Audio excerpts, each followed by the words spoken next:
Bias has and shall always be in media, and as such, I think people have learned at least a little bit to recognize it themselves. But advertising and propaganda are something else. At their hearts, both are meant to persuade, to get in your head and bend your mind to either the corporations or your government. So, really, the difference between advertising and propaganda is the group that wants to brainwash you. The purpose of propaganda is to get you to support or reject something, a person or a movement. There are usually 8 ways they can do it. The first is called the bandwagon approach. This is to convince you that a ton of people support this thing and you should too. You'll probably see this in a ton of political ads like this one, but it shows up in regular ads too, like the old classic McDonald's ad. Hey, if it's good for that many burgers to be served, it'll be good for you. Next, we have testimonials. And I'm not talking about church either. Testimonial ads are better known as celebrity endorsements. We see them constantly. Shaq doing the Gold Bond commercials, Mr. T and Chuck Norris for World of Warcraft, and I even saw an ad where Stephen King endorses Shenna Bellows for Senate. Honestly, is a master of horror and suspense really the guy you want on your campaign flag? But at any rate, moving on.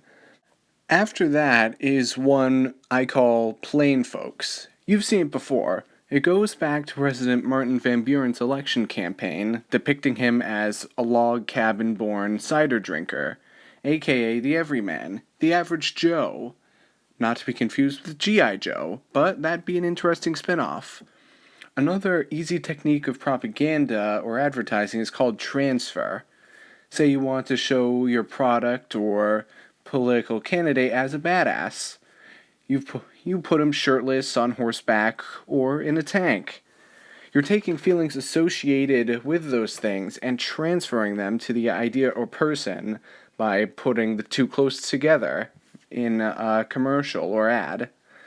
And number 5 on the list is called fear, where basically it shows what could happen if the other guy wins the election or if you don't buy the right product.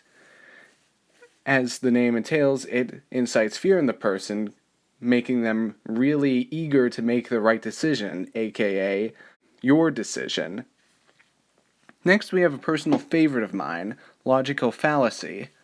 As the name entails, it is simply flawed logic used to support an argument. I'll give you an example. Hitler loved dogs, German shepherds especially. Hitler was also one of the most evil humans to ever have lived. Therefore, we can summarize German shepherds are evil. See what I mean? The first 2 statements were reasonably true, but the last one was way out of line, and thus a fallacy. In the number 7 spot, we have glittering generalities. It's simply just the transfer technique, but with words. Instead of an object, we ascribe a virtue to the thing we want to promote or degrade. What virtues do Americans value most? Well, just the term American to start. There's also freedom, liberty, and democracy.